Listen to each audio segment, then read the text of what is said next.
Hi guys, today we're going to teach you how to make carrot bacon. It's a really great recipe. It's perfect for like topping creamy pastas. I love it on top of a carbonara or a mushroom creamy pasta. It just really gives it that like smoky, salty, umami, bacony edge. I can't promise the texture is going to be exactly like bacon, but it will be like crispy kind of bacon vibes. And it is just very delicious. So buckle up. I'm going to walk Hannah through this recipe. So we'll all learn together here. And it has been a few months since I've made it as well. So fingers crossed. Right. Now, the first thing to say is we're going to start with our carrots. There's not really a need to peel them. You will need a peeler, but that is for slicing. But you don't need to peel off the skins. Just give them a good wash, make sure they're clean, and that's good. If you get the carrots, if you're lucky enough to get the carrots which have the green tops, those are perfect. Save those, cut them off, and Google a recipe for carrot top pesto. It's beautiful. It's beautiful.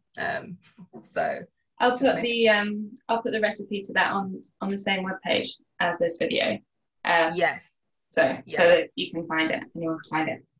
Please do. It's so good. I made it in lockdown and I overnight became convinced that I needed to start a pesto company because I thought it was that good, which it didn't turn out. But yeah, I would recommend it. So starting with the carrots, what we need to do, actually first thing first, prior to this, you want to get your oven preheated. Me and Hannah have both popped ours on to 160 fan or 180 regular. So yeah, just get that warming up. It doesn't matter if it's not 100% there yet, because it will by the time we pop them in. So with the carrots, you want to get your slicer and just start cutting really fine slices. I'm going to pan my camera down, and hopefully you'll be able to see. So just you'll be able to pan it clearly. You get that? Yeah, but I don't know what I'm doing, so I'll let you. Okay. Great. Let me know if there's any visual issues seeing this, because I know that my kitchen is a strange shape. So did you say you want to be quite fine with it, so not put too much pressure? Well, I would put pressure on it because there's only so thick these things will go, and you want it to be reasonable. But yeah. Okay. The first couple of bits are going to be, really, really thin. So you might want to just save them for something else until you want to get into the proper slices where they start to look a bit more like they might one day resemble bacon. Okay. I think that's imaginative. Does not look like Use your imagination.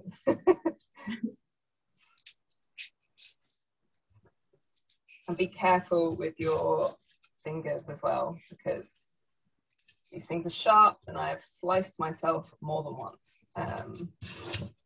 So this is when they start getting good. You really want them to look something like this. So you can see it's still super thin, it's bendy, but it is, more like a streaky bacon shape.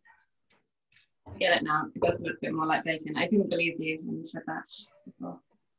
Yeah. We'll get there. As well as being a really good topping for pasta, which is often how I use these, they're also really, really great in sandwiches. People use them to make BLTs, chuck in some tomato and some mayo, and you'll end up with a really nice BLT. You can also just have them as a snack. Oftentimes I end up with a few left over post-season for dinner, and I just have them as like a little snacky thing in the evening, kind of like crisps. They're super delicious and Moorish. I mean, hopefully you guys feel the same way I do. I'm gonna keep going, and you can kind of play it, see how you get on with how many slices come out, because sometimes you really don't need many carrots to get quite a lot of carrot bacon. It will depend how big your pan, your baking tray is, or if you have a couple of baking trays, then great, but you want to make sure that the carrots have a reasonable amount of space between each other on the tray, kind of if you the same as if you were making homemade chips. And so, you know, if you think you've got absolutely loads, then you can stop. And if you end up with too much, that's also fine, because what you'll do is you'll just take it out after one round and then go in, pop the rest of them in for a second go, because your oven will already be ready. That's good. I'm really getting through this one big carrot that I've got.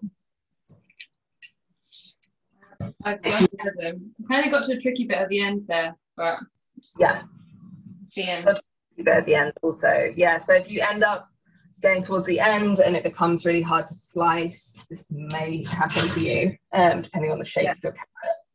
Then don't worry about that. You can make attempts to slice it in other ways if you want to be creative, or just save it for later. You can just pop it on the side of the baking pan even and just roast it and tuck it in with dinner later. But yeah, don't worry, that always happens.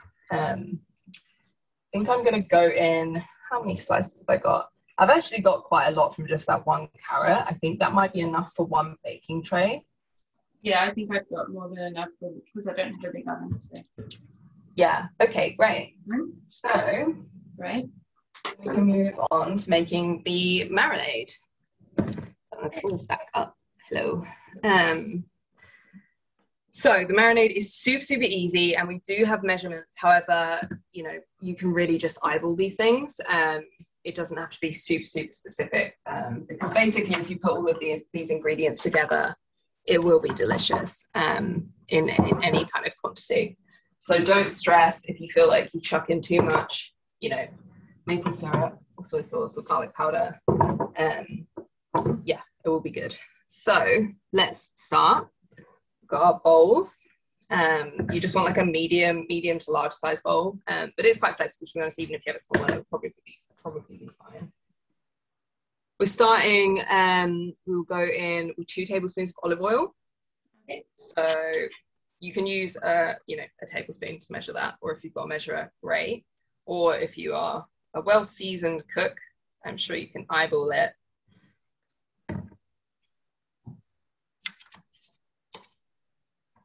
If you can see, It was 2, right? 2 tablespoons. It's not loads. It's just actually that's possibly not enough for what I've put in. I might be overestimating my abilities as a chef. And you want to go in with about 3 tablespoons of soy sauce. Now, depending on how salty you like it, be careful with this because soy sauce can be super salty. I've got a less salt version, so I can be a bit more confident. But if you've got regular, you might want to just take it easy. Maybe do a little bit less than that. I'm just going to fill up the cap. 3 tablespoons. Yeah, 3 tablespoons roughly.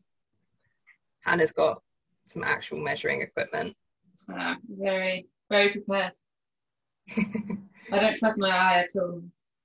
Yeah, I used to be like that. And I am like that with baking.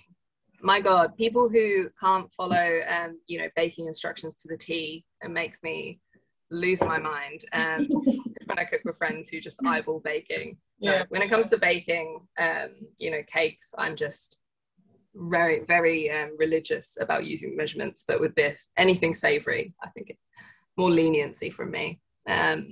We also want half a tablespoon of maple syrup. That can be subbed for basically any other syrup. Maple is obviously, we all know maple syrup is the best syrup. It's delicious. But if you've got date syrup on hand, if you've got agave. Yeah, I've just got agave. That's all right. Yeah, perfect. Even honey, if there's something that has honey, okay, that can work perfectly too. So just half a tablespoon. So I'm just going to dash that in. And if you want it a little sweeter, obviously you can go a bit heavy-handed with that. And then we want to go in with half a tablespoon of garlic powder. I can find powder, so I've got granules. Granules are fine too. Yeah, I bought granules, but they look like powder. Well, it said it was granules in Sainsbury's. Yeah, these granules are super thin. Some granules are more chunky. But yeah, half a tablespoon. How much? Half a tablespoon. Yes. Even fresh garlic would be fine in this. This just makes the consistency a bit nicer. I love garlic, big garlic person. So I'm going quite heavy-handed with that one as well, because I just really think you can't get enough of it. Next one, we're going in with just 1/4 teaspoon of black pepper. So basically, you know, if you've got a grinder, just grind a few times into it. I'm just popping my black pepper in the lid. I'm just going to sprinkle it in. And I dropped the lid in it, but that's okay. That's okay. We're still moving. Okay. And then we're going in with paprika. So depending on whether or not you've got liquid smoke, you might have smoked or unsmoked paprika. If you don't have the liquid smoke, then definitely best to use smoked paprika. Whereas, yeah, if you do have liquid smoke, as I do, I'm going to go in with a regular paprika. It's quite a fancy one. It's a new one. Oh, cool. I've legit. never used or even seen liquid smoke. So, or is it? Wait, is that liquid smoke or paprika? Sorry. This is paprika. That's paprika. Okay. Yes. Yeah. It's Great. just a pretty looking package. Yeah. How much was that? Just go in with 1/4 teaspoon. Okay. So not tons, but if you are using it instead of the liquid smoke, so if you're using smoked paprika, I would go in with 1/2 teaspoon. Okay. That will give it the nice smoky flavor. Then if you do have the liquid smoke, you can go in with 1/4 teaspoon of that as well. Liquid smoke is a little bit harder to come by. They don't generally sell it in the main superstores. I think I got this online, or maybe from Whole Foods or something like that, but I was eyeing it up for years because it's in so many American recipes. It's a really big thing over there. And I wanted some for ages, and I have to say it does pay off. It does. It's very delicious, and it lasts for ages. I think I've had that for about a year. Finally, we have an optional 1 tablespoon of tahini. Again, that's optional. I've made it without. The tahini gives it a slightly kind of creamier texture, and a kind of sort of a slightly stickier mouthfeel. I don't know if I'm making that sound good or bad, depending on your tastes. But I like it with a bit of tahini. I'm a tahini person. I like it on anything, to be honest. But if you don't have it or you're not a fan, it'll be absolutely delicious without it. There are plenty of recipes that don't contain it, so don't stress. So I'm going to pop my tahini in. I'm not sure if Hannah, are you using tahini? Yeah, I just made some this morning because I was going to make. Made it? Yeah, so it's actually just it's quite easy. You just toast sesame seeds until they're a bit brown and smell delicious, and then you grind them up, and then put like garlic and olive oil in it, and that's it. So it's actually quite a bit cheaper as well usually, but the consistency isn't exactly the same, so I'm not sure how that's going to work, but we'll see. Is it a little chunkier? I think so. Yeah. Ooh, that sounds so nice. Yeah, it's good. Beautiful. So your mix should look, can you see that? A little something like that. Yeah. There's a liquid at the bottom, I don't want to pour it out. And then you just want to get a whisk or a fork, either will work. A little fork here. And just mix it up. Just give it a good mix and try and make sure it's all incorporated.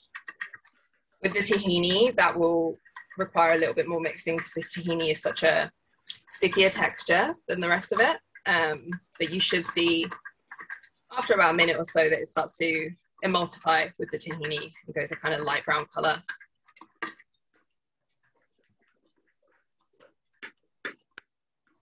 Start to look more like a sort of traditional marinade. You can see mine. You can see that's gone nice and brown, light brown compared to what it was before. And it's looking delicious, it's smelling delicious. We're doing great. And then, how are you getting on, Hannah? Yeah, looks like a marinade. Yeah. Okay, great. Good. So then you want to take your carrots, just a whole handful of them. And just kind of sprinkle them in like that. So they're kind of separating on their way down. So they get nice and coated.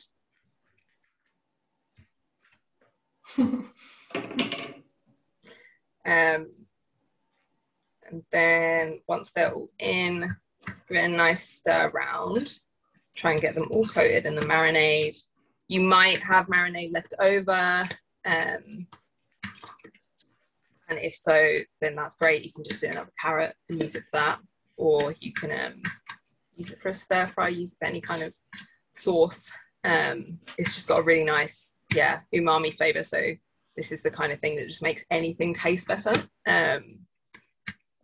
Super, super delicious. So they should be nice and coated. Looking a bit like that. Yep.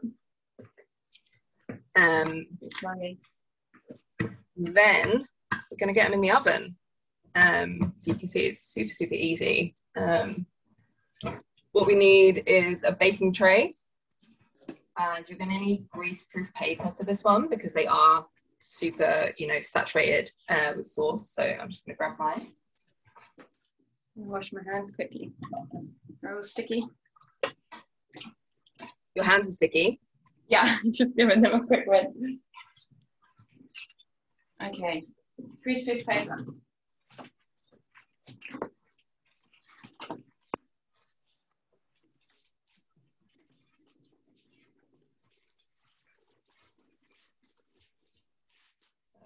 I'm just going to pan you down so you can see a little bit more what I'm doing. So I've got my grease-proof paper on the pan. And then I'm just going to go in and start placing these carrot bacon pieces on it. I would advise when you're placing to put the larger slices on the outside because the outside will cook faster. And then you can put the smaller slices more towards the middle of the pan. Start laying them out. I'm using the fork, but feel free to use I'm your hand. impressed that you're doing this by fork. I can't even pick them up. They're so slippery. I'm starting by fork, but let's see how it goes. I'm going to use my hands. I end up using my hands. Yeah, I'm already turning to my hands. They are the greatest tool, they're the human's greatest tool. So never diss cooking with hands.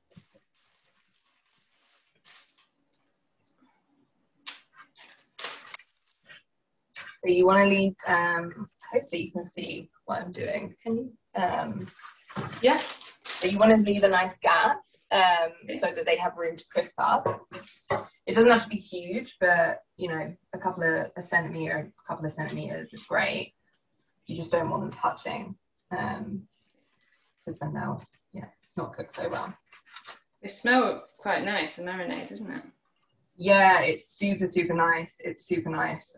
Every time I make these, I've never made too many of these in that I can always just continue eating them later. I bet. It's so good because carrots come in such, unless you buy the right quantity you want, they come in really big bags and I never really know what to do with carrots. They're cheap, so I always want to buy them, but this is quite good because it just uses up a carrot or two without needing any other vegetables or anything. Yeah, it's useful. I mean, carrots are a great vegetable. But yeah, it's not, I'm the same, I think nowadays there's so many recipes called for things like sweet potato, more fancy things like butternut squash, used in curries more and more nowadays. And the humble carrot has been somewhat left behind, but it's, I think, called for a lot less. And this is just a really, really nice way to use it and make sure that it's really holding its own against all the other delicious veg and coming in punching with the flavour.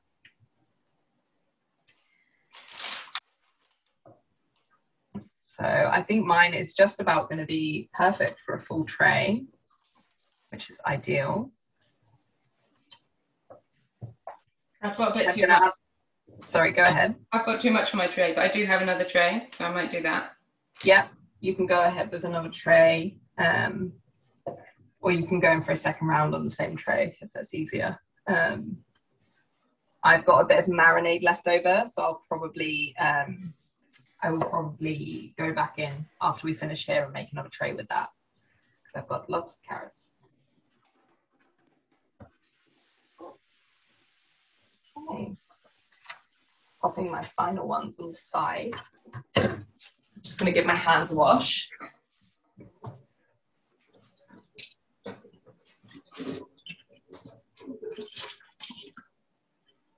And how did you find this recipe, Emma?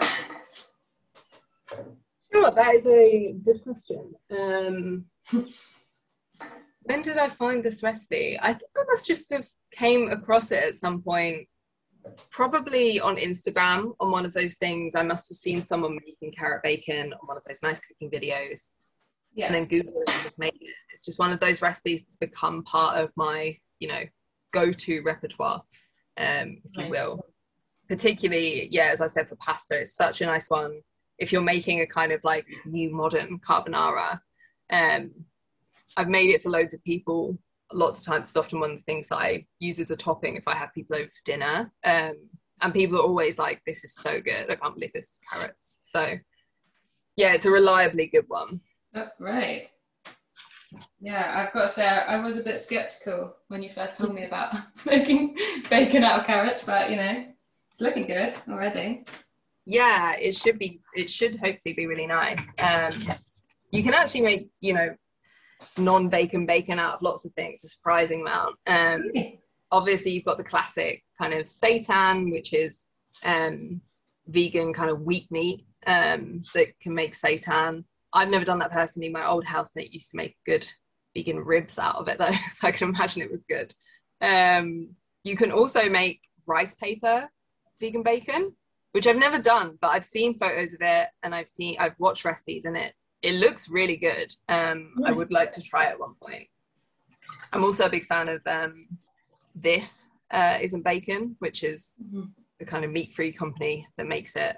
That makes a really, really delicious one that is more, you know, like traditional bacon. But I think this is just, you know, really, really good on the taste front.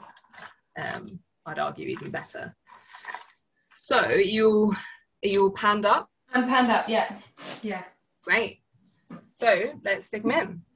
So your oven, just to remind everyone, should be on about 160 if it's a fan and 180 if it's not a fan.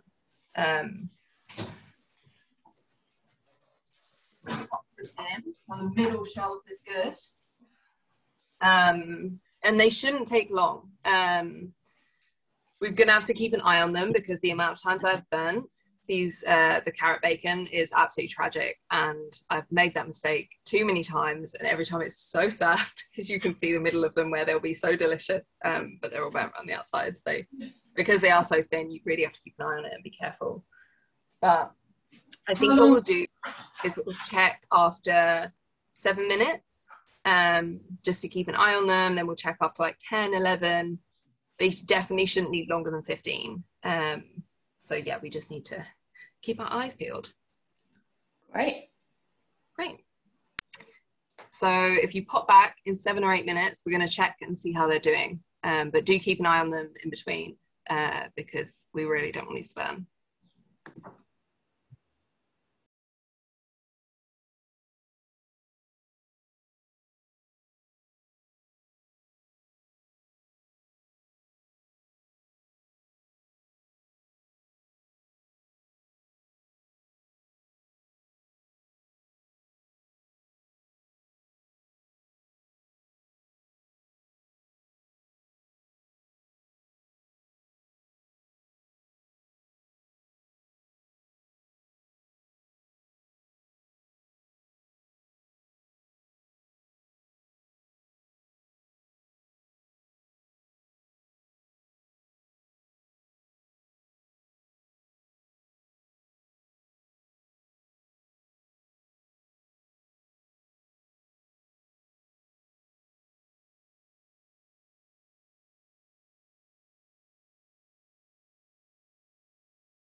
Hi guys. So hopefully it's been about 7, 8 minutes. Hopefully you've been keeping an eye on them, but let's have a look and see how they're doing. Bring you down with me. You in my face? Oh my god, they actually look great, like a bit crispy. Yeah. Can't see what yours look like in there. Should we They're be bubbling? They're bubbling away. Oh yeah. Do we need to turn them over at any point, or you just keep kind of putting them in here? You can. I have done that before. It's not necessary, but it does make them a bit better. Maybe I should do it this time just to demonstrate the kind of ultimate technique. Well, if we don't need to, it's better not to, isn't it? Like, yeah, it's not necessary. It can make them a little bit crispier, but it's quite faffy. And they will be delicious like this. Mine look like they're getting towards being done, so I think maybe we'll just give it another 2-3 minutes. Okay. But really keep an eye on them. How can you tell when it's done? Yeah, good question. They can go a bit brown around the edges, that's fine. But if you start to see it like going black or it smells like it's burning, get them out there. So it's like really just burning. That's what you want. Yeah, just get them out before they burn. Right. But usually you can just see them that they're kind of going a bit crispy, they're browning on the outside, they're starting to look a little bit firmer. That's where you want them. You can always take them out and try one, and if it's not quite like crispy enough or it's not to your liking, just pop them back in. Okay. Yeah. So I guess because I've not tried them before, I don't really know what they're supposed to be like. At the moment, they're looking a bit like brown, a bit more bacony than they did go in the end, but they're not crispy. They're still a bit soft. So I guess that means a few more minutes. Yeah, that sounds good. Yeah, let's come back to them. Yeah, 2-3 minutes. Great. Just want to keep our eyes peeled.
So it should have been a couple of minutes now. So you just want to pull out your carrot bacon, see how it's doing.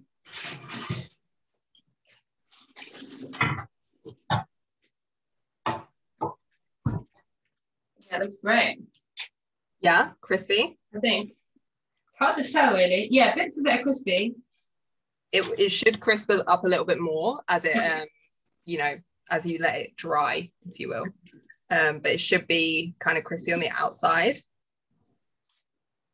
How's yours? Yeah, it looks great. Let me just pull a piece out for you. So oh yeah. Oh nice. Yeah, it's a bit more crispy than mine, I think so. That actually looks like bacon. Yeah, it's got like, it kind of does that thing where it curls like bacon. Yeah. This one's a little bit burnt on the end, so I maybe left it a little bit long.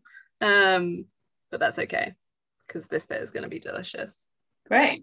It's got really nice like orange. It's got that really nice orange color still, and that it's like kind of, yeah, it's got that kind of slightly bacony texture. That's great. And what are you going to have yours with today? Good question. What have I got in the fridge? I think I will just have it maybe in a sandwich today, actually. Usually I'm a pasta person, but I'm going to my mum's later. So I think I will have it, yeah, just as a sandwich for lunch. Nice. Yeah. Yeah, okay, it's good. Great. It's umami. It's got crispy edges, but it's more moist on the inside, which is good. That's like bacon. Yeah. I think mine. Yeah, it's delicious. Yeah. It's salty, it's smoky. You can try it really soon because it cools down super quickly because it's so thin. Yeah. Oh, great. Well, thanks, Emma. No worries. So easy. I'm excited to try it. What are you going to make with yours? You got any ideas? No. I have no idea. Probably a sandwich, or maybe on a sweet potato. You love a sweet potato. I do love a sweet potato. You could do it as like a cheese. You could do like a cheese and this bacon topping on the sweet potato. Yeah, dabbing. I've got to keep it climate friendly, so I'm trying to reduce the dairy. But then you're vegan, so were you already thinking of vegan cheese? Yeah, I call it cheese. I was thinking of vegan cheese. Okay. Yeah, I've become so used to eating it now that I forget real cheese exists. Which vegan cheese is the best one? Yeah, good question. So the best, if you want to splash out, if you want like a bougie cheese, you've got a dinner party coming up and you want to impress people, is Honestly Tasty. The brand is Honestly Tasty, and that stuff is just unbeatable. They do a camembert, which is like a truffle camembert. You can bake it. It bakes beautifully, have a bit of fig jam. They have an amazing vegan zola, so like a gorgonzola vibe. It's just gorgeous, and it's made with real, real blue cheese cultures. So it genuinely is a blue cheese. It's so good, like almost indistinguishable. I would say even nicer than regular. And if you want like just like an everyday though, like an everyday classic cheese, I really like the Violife. Violife have a bunch of different cheeses, but they recently came out with a new one, which is the mature cheddar. And that one is so much nicer than the other ones. Like it melts really well. It's just really good. I also really rate the Asda cheeses. The Asda's own brand, just standard cheddar, is super good. Like really, really nice. Great. Yeah. All right. Yeah. Well, there we go. I'll try some of those. Well, I think my bacon is done. My carrot bacon. Thanks so much. I'm going to make it a lot, I think, because I just tried a piece and it's delicious. It's so good. Thank Enjoy you. your carrot bacon, guys. Thanks for coming. Oh.